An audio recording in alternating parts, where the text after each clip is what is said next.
कमाल है, हमें तुम भाभी ननंद का ना कुछ समझ में नहीं आता।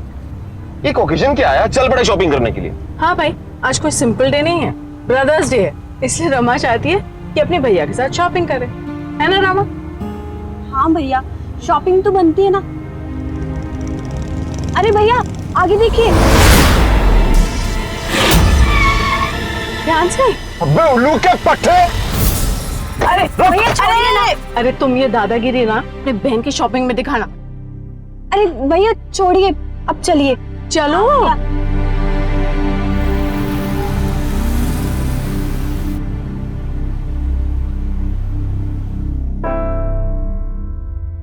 भाभी कितनी अच्छी ड्रेसेस है ना। हाँ बहुत अच्छी, चलो चलो। बैठो बैठो। भैया जरा कुछ दिखाइए अच्छा सा।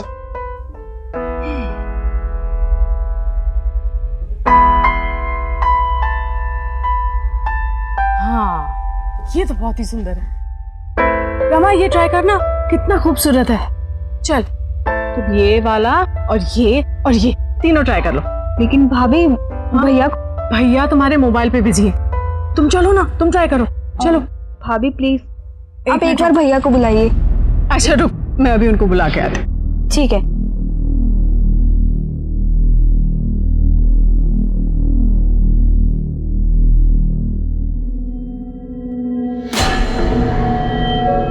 ये तुम पर ज्यादा सूट करेगी। देखिए मुझ पर क्या अच्छा लगेगा और क्या नहीं, ये मैं अच्छे से जानती हूँ।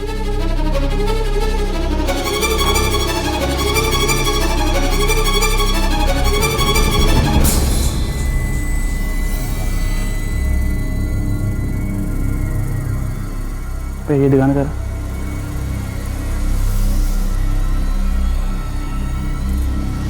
क्या हुआ? कुछ नहीं भाभी, वो लड़का मेरे सामने स्मार्ट बनने की कोशिश कर रहा था। चल जाने दो उसे, तू चूज कर ना, ये कितना अच्छा है, ये ले चले। अच्छा है ना? ये दो चूज कर लो और ये भी ट्राई कर लो। एक मिनट, मैं अभी आई। भैया भैया जरा वो दिखाना। भैया प्रॉब्लम क्या है? भाभी कुछ भी नहीं। तुम जैसों को ना हम बहुत अच्छे से पहचानते हैं, तुम्हारी हीरोपंती ना 2 मिनट में खत्म कर सकते हैं। हाँ भैया। क्या हो रही थी? अरे हम बात कर रहे हैं उनसे। लड़की छिड़ता है। अरे लड़की छिड़ता है। भैया। आज तुम्हें हम जिंदा नहीं छोड़ेंगे तुम्हें। भैया जी अरे रहने दीजिए, हम बात कर रहे हैं उनसे। क्या कर रहे हैं आप, छोड़िए ना। चल चल, देखना मत दोबारा। इसीलिए हम तुम दोनों के साथ में शॉपिंग करने के लिए नहीं आते हैं। अब तुम लोगों को शॉपिंग करवाएं या तुम लोगों को प्रोटेक्शन दे? चलो अब घर, बस हो गया। अरे बैग ले गया।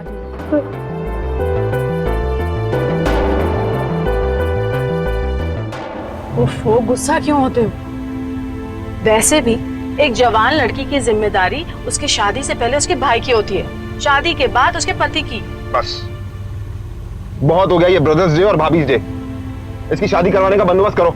अरे इतनी सी घटना के लिए आप उसकी शादी तक पहुंच गए? अरे एक आवारा लड़का आया, हमने उसे झाड़ दिया, वो चला गया। वैसे भी अच्छे लड़के कोई बाजार में नहीं मिलते। कमाल है, अभी अभी तुम कह रही थी कि जवान लड़की है और शादी के बाद जिम्मेदारी पति की होती। 24 साल की तो हो गई है ये, तो बुढ़ापे में शादी करवाएंगे क्या इसकी?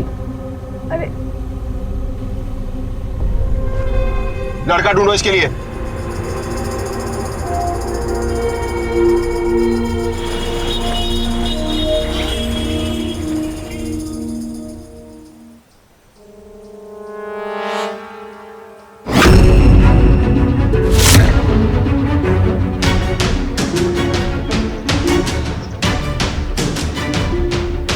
देखिए वही लड़का।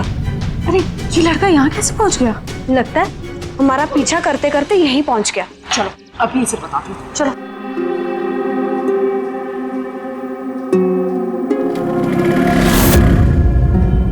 तुम गाड़ी निकालो। हाँ, जल्दी आओ, ठीक है। जल्दी आओ, जल्दी आओ। जल्दी चल, जल्दी चल।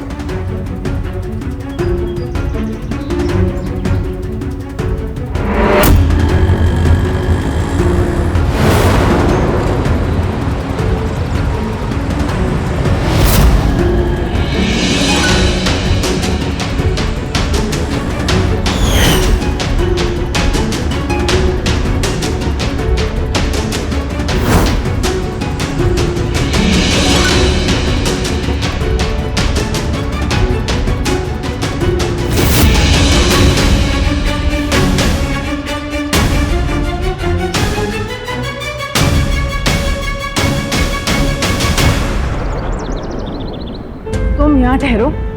हाँ, ये उसी की बिल्डिंग है। भाभी रहने दीजिए ना, अगर कोई गड़बड़ होगी तो। अरे उसे सबक सिखाना है। तुम यहाँ ठहरो, हम अभी आते हैं। हमारा बैग यहाँ है। भाभी आ रहे हैं हम।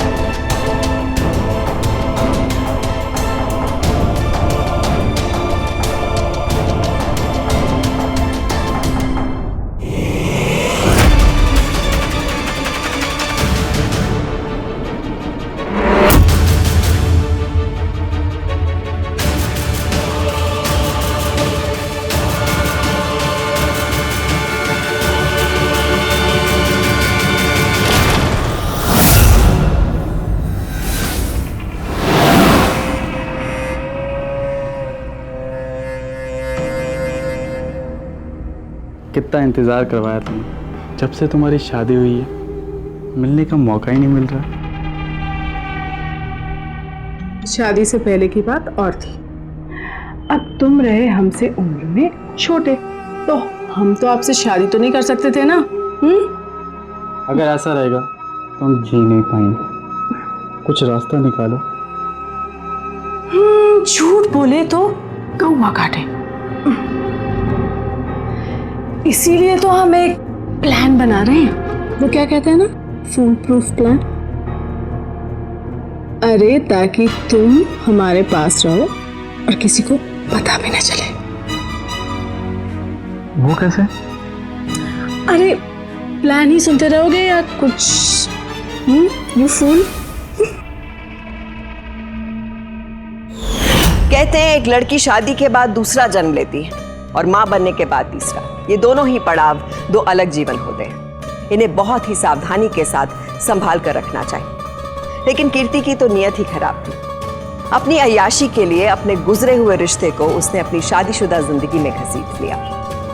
ऐसे अवैध रिश्ते अपने साथ कई जिंदगियों को तबाह कर देते हैं, लेकिन कीर्ति ने ऐसी तबाही के लिए एक फुल प्रूफ प्लान बनाया था। आखिर वो फुल प्रूफ प्लान था क्या?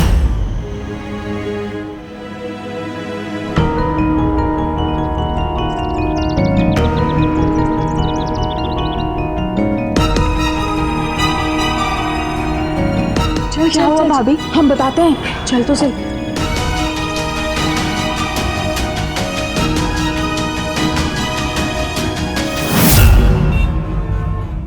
आप बताती क्यों नहीं भाभी, क्या हुआ और कौन है वो लड़का और आखिर चाहता क्या है? तुमसे शादी करना चाहता है। शादी? हाँ, वो मिथिलेश चौबे है, हमारे कानपुर का ही है वो। देख, वो वकालत कर रहा था जब हमारी शादी तुम्हारे भैया से हुई। बस उसने हमारी शादी में तुम्हें देख लिया और तब से तुम्हारा दीवाना हो गया है। बट रबिश भाभी, हम भी यही समझते थे लाडो, लेकिन जब हम उसके घर गए ना, उसने हमें ढेर सारी तस्वीरें दिखाई तुम्हारी, जो उसने हमारी शादी में तुम्हारी खींची थी। देखोगे? बहुत चाहता है वो तुझे लाडो। भाभी आप क्या बोले जा रही हैं? मुझे कुछ समझ में नहीं आ रहा है। एक लड़का जो मुझे अचानक मॉल में मिलता है, फिर मेरा पीछा करता है, और अब आप कह रही हैं कि वो मुझसे शादी करना चाहता है। देखिए भाभी, मुझे लगता है हमें भैया को सब कुछ बता देना चाहिए, वही उसकी अकल ना ठिकाने लेकर आएंगे। नहीं नहीं, अभी नहीं, मुझे एक आध बार उससे मिलने दे। लड़का अच्छा दिखता है, अब तो वकालत भी कर रहा है, अपने माँ बाप का इकलौता बेटा है। माना कि वो तुमसे मिलने के लिए गलत तरीके का इस्तेमाल किया, लेकिन कहीं ऐसा ना हो कि अच्छा लड़का हाथ से निकल जाए। देख, हम उसके माँ बाप को बहुत अच्छे तरीके से जानते हैं, मौसी बुलाते हैं हम उसकी माँ को। देखिए भाभी, मुझे तो कुछ समझ में नहीं आ रहा है। अरे थोड़ा समय देगी हमें। लड़का अच्छा है, बस एक आध बार हम उससे मिलकर तसल्ली कर लेते हैं। भाभी हैं हम तुम्हारे, बड़ी बहन की तरह, बुरा थोड़ी ना चाहूंगी। हम जानते हैं भाभी। अच्छा चलिए ठीक है, कल हम फिर से चलेंगे।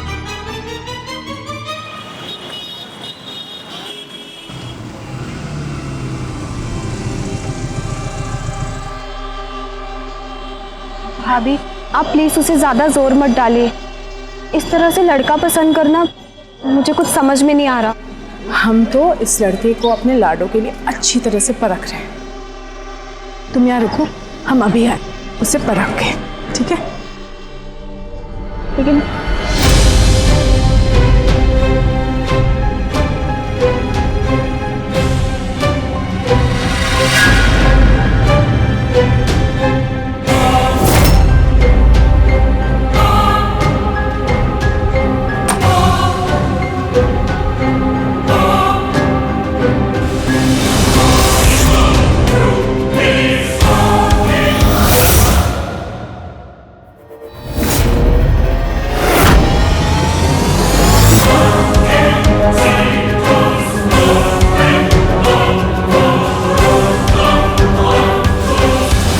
बहुत चालाक हो तुम।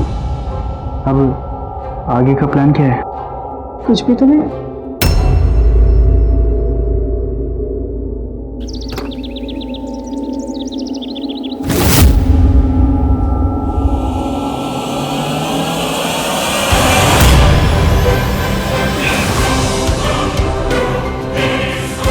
तुम ना फ्यूचर के बारे में बहुत सोचते हो, प्रेजेंट को एंजॉय करना आता है।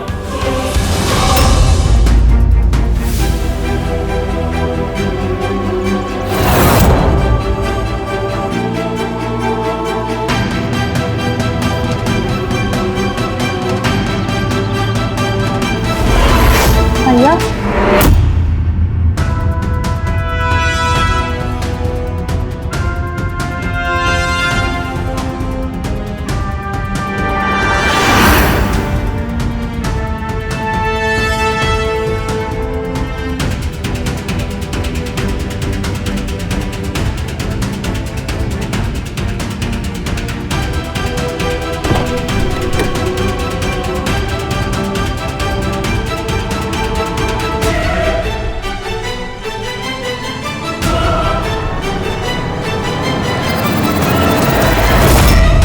भाभी हम मानते हैं कि रमा को अप्रोच करने का तरीका हमारा गलत था।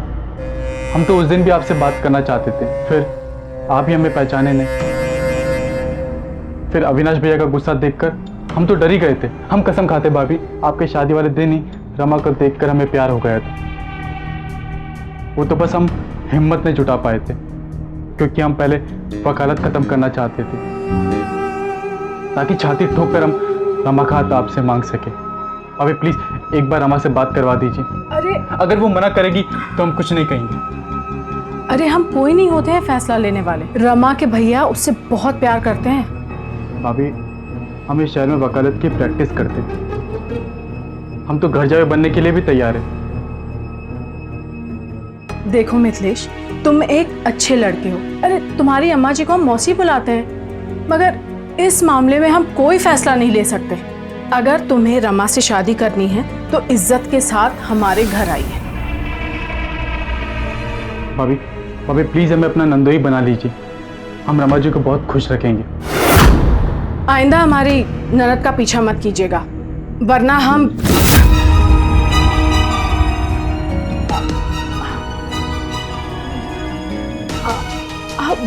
वो मैं बस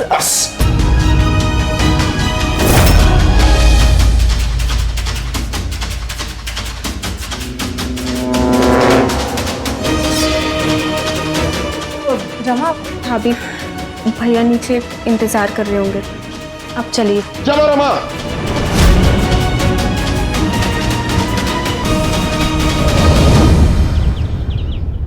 अब हमने रमा से बात कर ली है, इसे मिथिलेश पसंद है।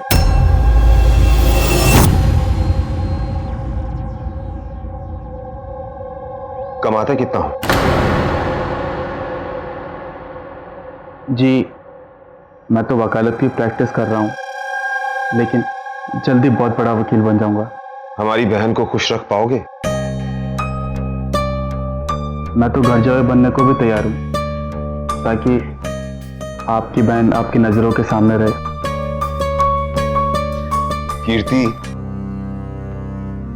बुलाओ इसके माता पिता को। अरे वाह, ये तो बहुत ही खुशी की बात है। मैं अभी सबका मुंह मीठा कराती हूँ।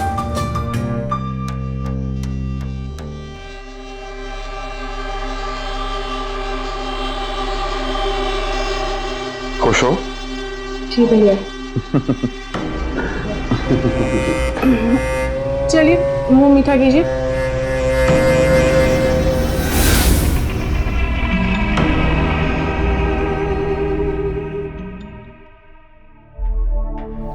आओ आओ।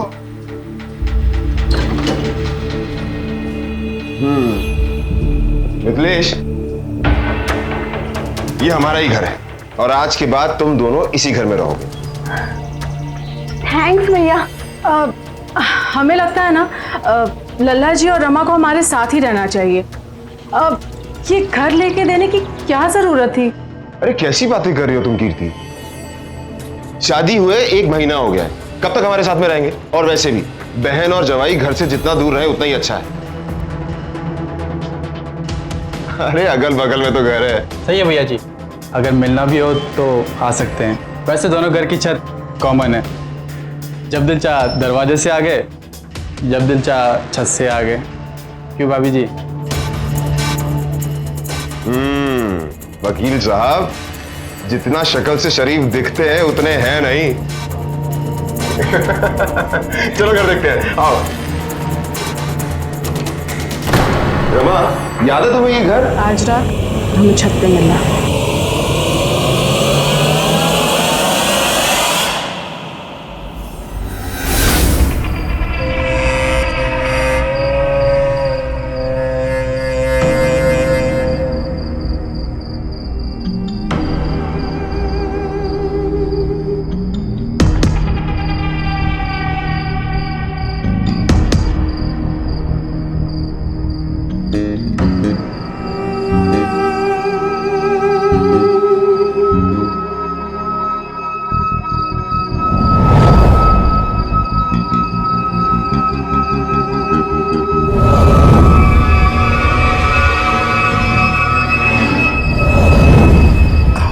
क्या ये?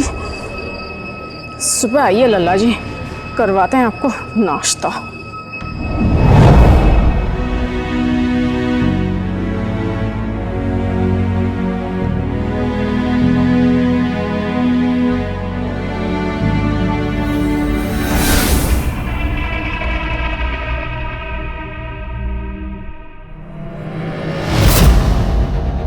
कहाँ जा रहे हैं आप? देख रहे हैं आजकल आपका हमारी तरफ ध्यान नहीं है। नहीं, ऐसी कोई बात नहीं है। वो तो मैं बस छत पे ठंडी हवा खाने जा रहा था। शादी से पहले तो आप हमारा पीछा किया करते थे और अब आपको हमसे ज़्यादा छत की हवा अच्छी लगने लगी है। ऐसी कोई बात नहीं है। क्या हुआ? क्या हम आपको इम्प्रेस नहीं कर पाए? क्या अट्रैक्टिव नहीं है हम?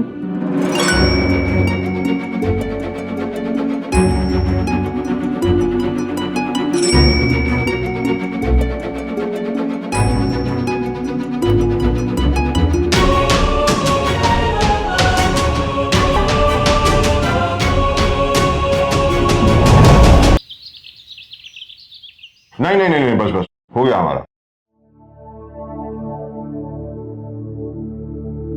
भाभी, अरे आओ। खुश रहिए, बैठो, नाश्ता करो।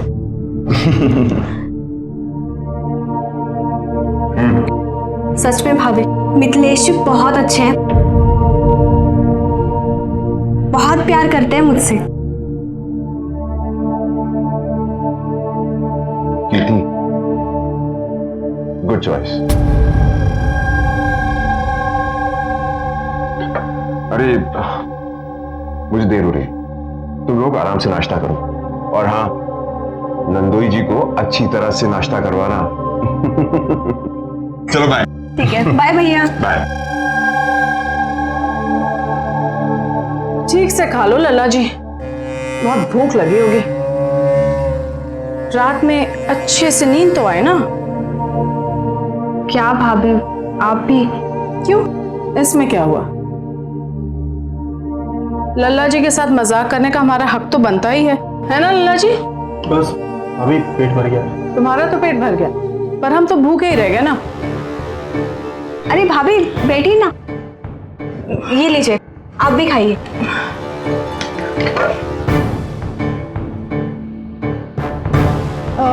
ऐसा करो, तुम नहा के आ जाओ। जाओ जाओ। अच्छा ठीक है, मैं नहा कर आती हूँ। हाँ।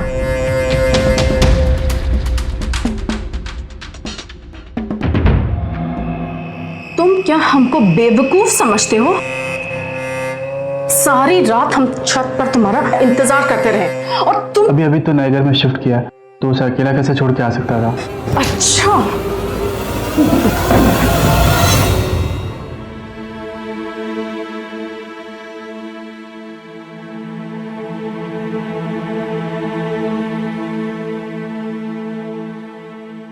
अरे पानी तो आ ही नहीं रहा। ऐसा करती हूँ, भैया के घर पे जाके नहाती हूँ। हाँ। कौन है हम? सारी रात हम तुम्हारा छत पर इंतजार करते रहे और तुम अपनी लुगाई के साथ मजे उड़ाते रहे। हाँ, हमने तुम्हारी शादी इसलिए नहीं कराई थी कि तुम दोनों हाथों में लड्डू लेके। अभी दर्द हो रहा है। और हमें जो दर्द हो रहा है उसका क्या? अरे भाभी अरे अरे भाभी आप मार क्यों रही इन्हें?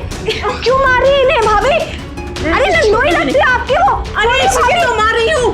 अरे लेकिन भाभी हुआ क्या, बताइए तो सही। दहेज मांग रहा है ये। दहेज? हाँ दहेज। अरे भाभी रुकिए, भाभी आप गलत कर रही भाभी।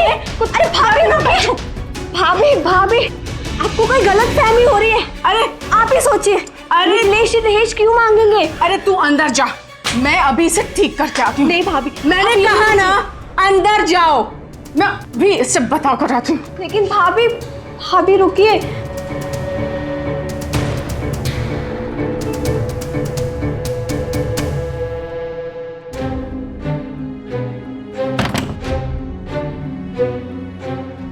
लग रहा है। क्या हुआ? अभी प्लीज।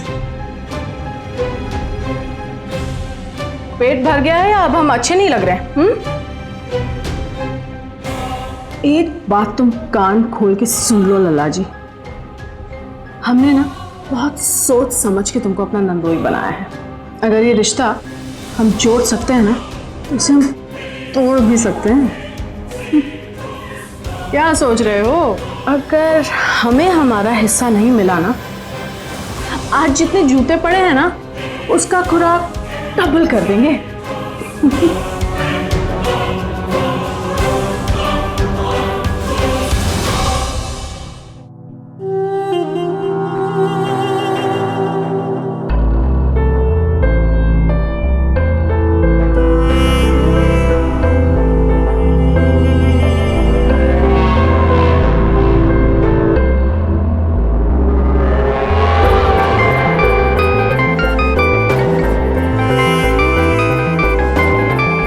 मिथिलेश का फोन।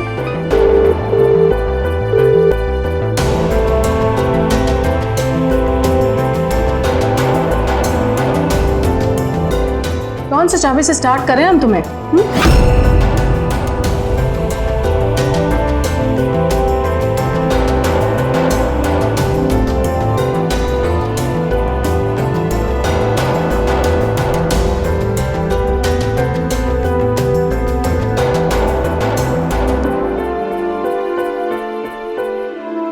तुम्हारा ध्यान किधर है?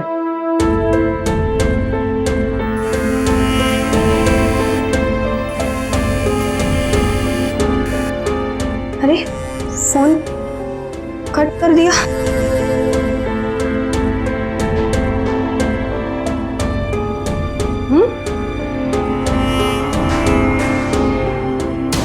अभी फोन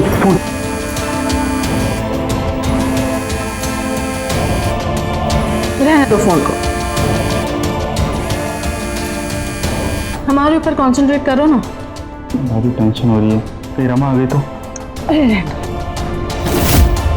मिथिलेश फोन क्यों काट रहे हैं? मुझे लगता है जरूर कोई गड़बड़ है, मुझे वहां जाना चाहिए।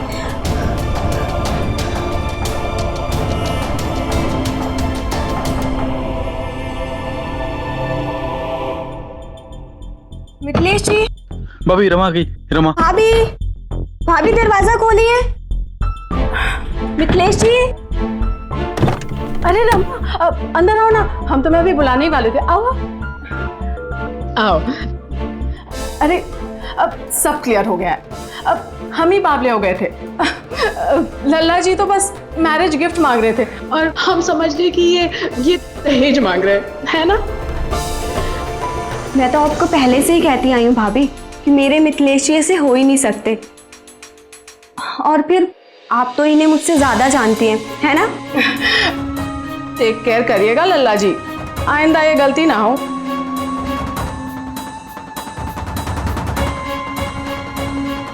मिथिलेश जी, आपने फोन क्यों किया था? और फिर बात भी नहीं की आपने? हाँ, वो गलती से लग गया था।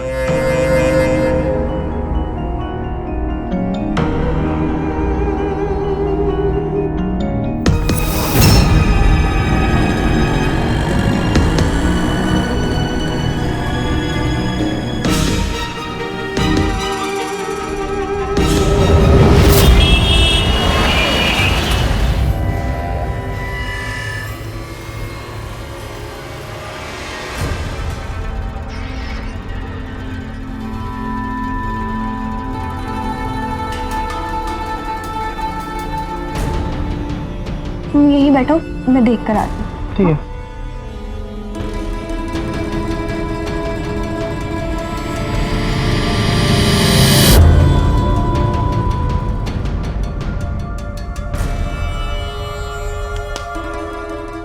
क्या तमाशा चल रहा है? कुछ नहीं, मैं अपनी बीवी को शॉपिंग कराने लाया था। तुम्हें क्या लगा था एक सुंदर बीवी मिल गई है, बना बनाया मकान दे दिया अविनाश जी ने? याद रखना, तुम्हारा सिम कार्ड हमारे कब्जे में है। जब चीज चाहो ना, नेटवर्क डाउन कर देंगे। भाभी जी, स्मार्ट तो आप है ही। मेरे ख्याल से आपको अपनी ज़िंदगी में आगे बढ़ जाना चाहिए। अब आप अपने नेटवर्क में खुश रहिए और हमें अपना टॉक टाइम एंजॉय करने दीजिए। इस खेल का अंजाम जानते हो? तो ये खेल खेल के भी देख लीजिए। आप बॉल सामने से मारेंगे तो अब बॉल आपके मुंह पर आकर लगेगी।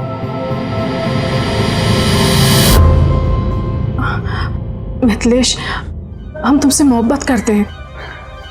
मोहब्बत, अय्याशी, अय्याशी करते थे आप हमारे साथ।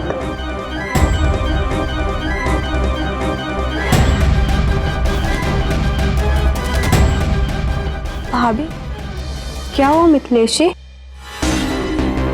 भाभी यहाँ? हम नहीं कह सकते तुम्हें। खामखा तुम्हारा और भाभी के बीच डिफरेंसेस पैदा हो जाएंगे और वैसे भी तुम बिलीव नहीं करोगी। हम पत्नी हैं आपकी, बताइए क्या बात है? कीर्ति, पति है हम तुम्हारे, बोलो ना क्या बात है। मुझसे बहुत बड़ी भूल हो गई, मुझे माफ कर दीजिए। क्या हुआ है? तुम इस तरह से क्यों रो रही हो? इससे पहले कि मेरी जुबान खुले, आप मेरा गला ही घोट दीजिए। मैं जीना नहीं चाहती। पागलों जैसे बात मत करो। क्या हुआ? क्या है? सच सच बताओ, क्या हुआ है? मिथिलेश। मिथिलेश? क्या किया मिथिलेश ने? बोलो। हम बहुत मना किए भाभी को कि भाभी आप हमारी वाइफ की भाभी हो और भाभी तो माँ समान होती है। और उनकी गंदी नजर, छी। कितनी बार समझाया उनको कि भाभी हम रमा से बहुत प्यार करते हैं, पर वो नहीं मानी। जब मन किया जूती उतार के सूतने लगी। जब वो पकड़ी जाती है तो कहती है कि हम दहेज मांगते, कभी कहती है कि मैरिज गिफ्ट मांगते, बात बात पर जूती उतार के सूतती। अब इस बात के लिए अपने नंदोई को कोई सूतता है क्या कि उनकी इच्छा पूरी नहीं की?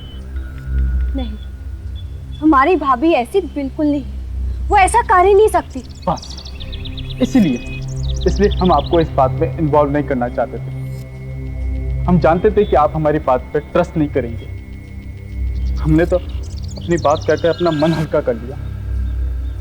अब प्लीज भैया से मत कहना, नहीं तो बवाल खड़ा हो जाएगा।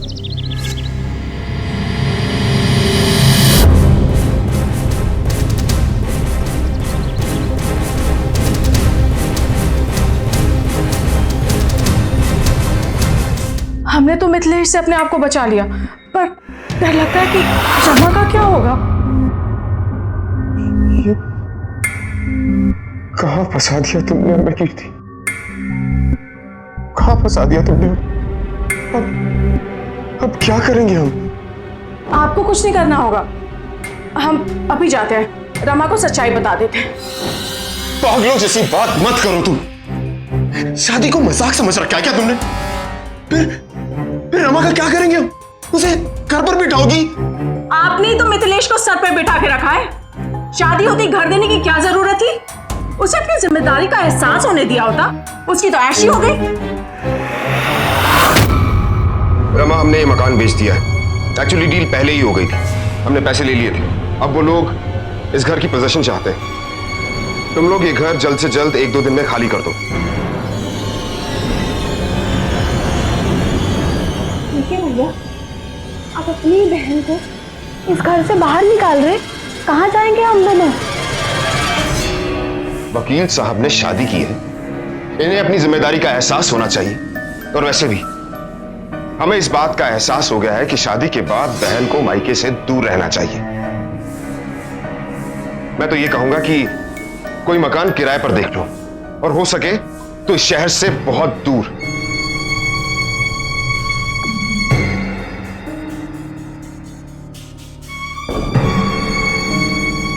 और अगर किसी चीज की जरूरत हो तो कह देना।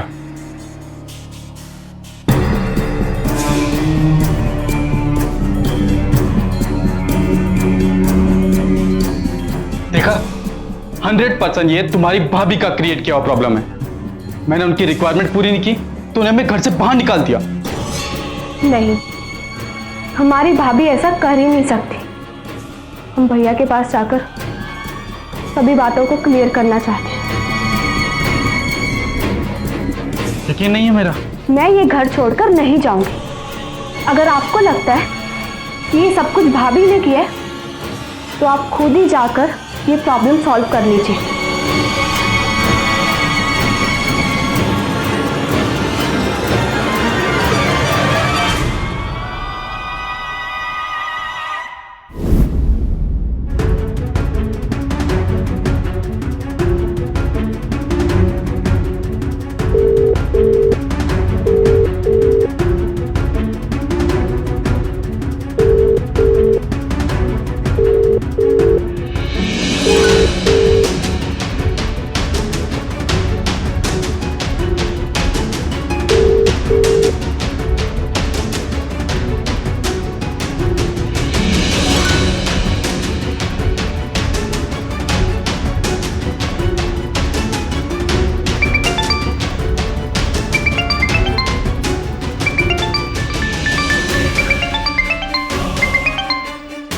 भाभी का फोन मिथिलेश के फोन पे। सुनो बताना, मैं जानता हूँ वो क्या चाहती है, और अब तो तुम भी समझ गई होगी। मिथिलेश, फोन उठाइए। मैंने कहा फोन उठाइए, मेरे सामने बात कीजिए। हेलो भाभी। क्या बात है लल्ला जी, बार बार फोन क्यों कर रहे हो? उसके लिए आई एम सॉरी, यानी हर बात के लिए सॉरी।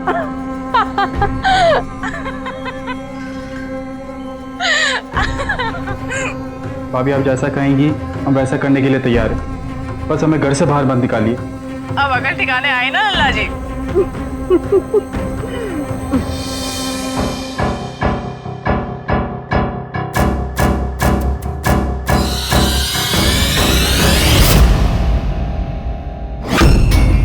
इससे पहले कि हमारा हाथ तुम पर उठ जाए, अपना सामान लेकर यहां से दफा हो जाओ। निकल जाओ यहां से। कमीने! अरे मैंने क्या किया? अरे मैंने क्या किया? तुम ऐसे नहीं मारोगे, निकलो यहां से।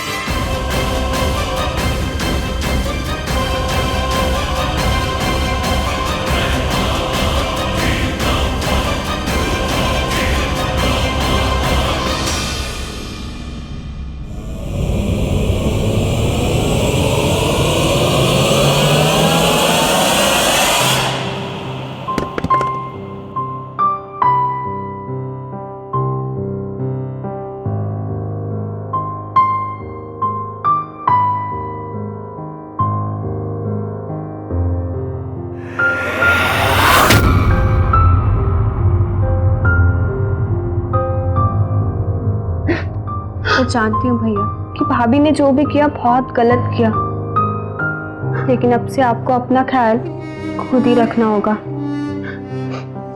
हम दोनों ने आपका वो घर खाली कर दिया है। अब से हम दोनों मिथिलेश के पुराने वाले घर में रहेंगे। रमा,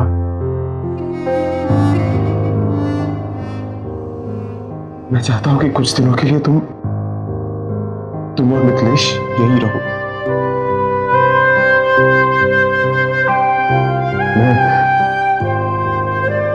मैं अकेला रहना चाहता हूं। आज मैं उस घर में ही रात बिताऊंगा।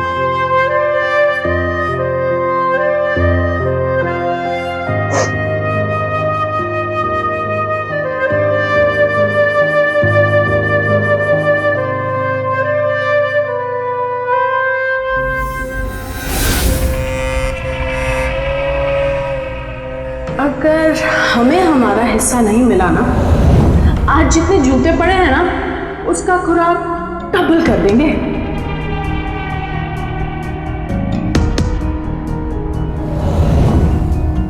मिथिलेश, हम तुमसे मोहब्बत करते हैं। अय्याशी करते थे आप हमारे साथ।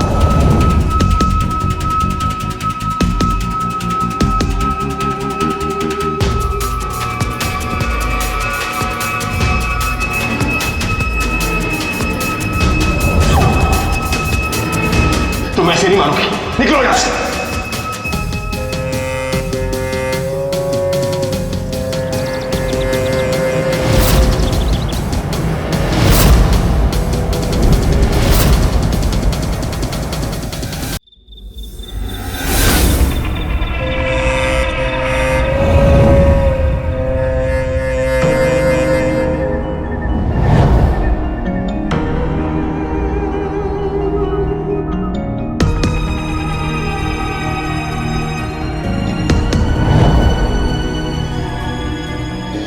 हमें फंसाकर चैन से सो रहे हो ना लाजी?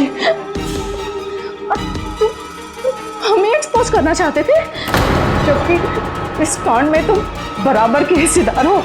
हमारे साथ हमारे पीछे पीछे कानपुर से चले आए और हमने तुम्हारी शादी अपनी ननद से करवा दी ताकि हम दोनों आस पास रह सके। लेकिन हमारी ननद और जब घर तुम्हारे क्या हाथ पड़ गया, तुम तो हमी को रास्ते से निकालने का सोचने लगे। हम तुम्हें छोड़ेंगे नहीं।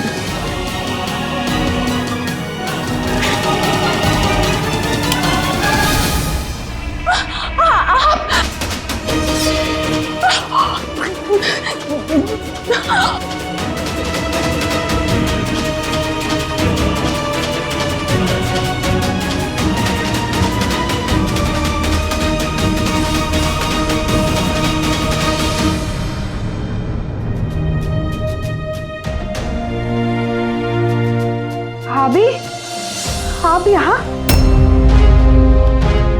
तो अब तुम खून खराबे पे आ गई। मैं अब आपको नहीं छोड़ूंगा। भैया ये क्या कर रहे हैं आप? बंद कर अपना नाटक। मुझे तुम्हारी असलियत पता चल चुकी। पूछो इससे। इस कांड में जितनी जिम्मेदार ये है, उतना ही जिम्मेदार ये भी है।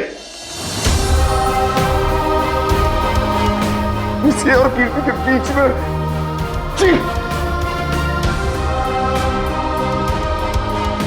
इन दोनों ने मिलकर हमें बेवकूफ बनाया।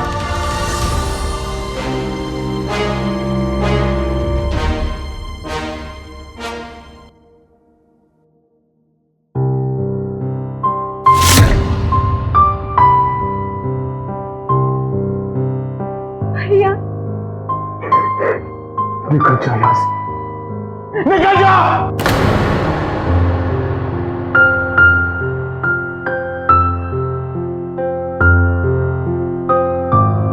बस